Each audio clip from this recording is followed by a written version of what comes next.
All right, thanks, Michelle. Looking again at those corn numbers from USDA, as we've reported, the surprise in both acreage and yield caused corn prices to sink, but it also stirred up frustration among some farmers. So why did USDA and NASS make such big changes in this January report?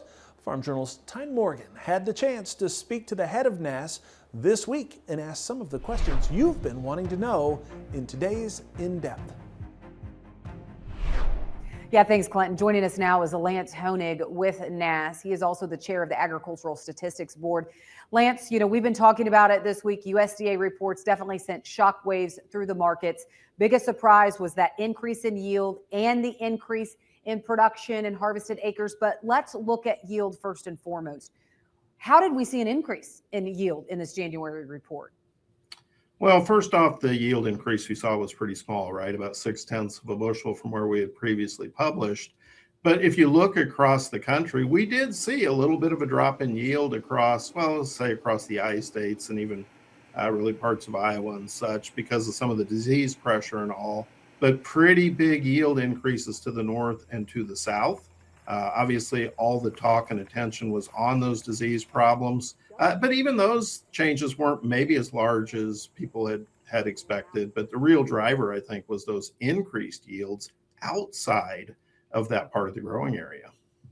Well, it wasn't just the yield that led to us seeing a 17 billion bushel crop, according to your reports. It's also acreage. And so harvested acreage, we did see a large increase there. Where did that come from, Lance?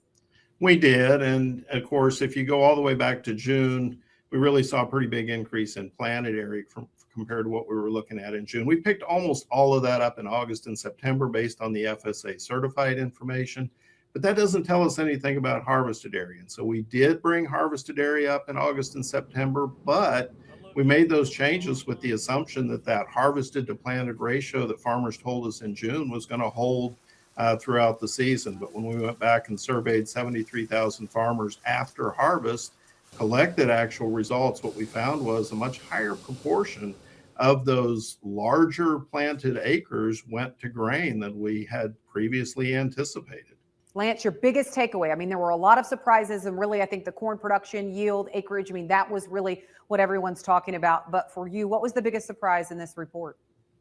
Well, I mean, that was certainly the one that grabbed the most attention. I think also maybe a little bit of surprise around the winter wheat acres, maybe not down quite as much as folks were expecting. In fact, pretty much in line with what we saw last year. But that's the first look of the season. We'll see again here in March what another pool of results tells us about that. We'll take another crack at it then. All right, Lance Honig with NASS. Thanks so much for joining us.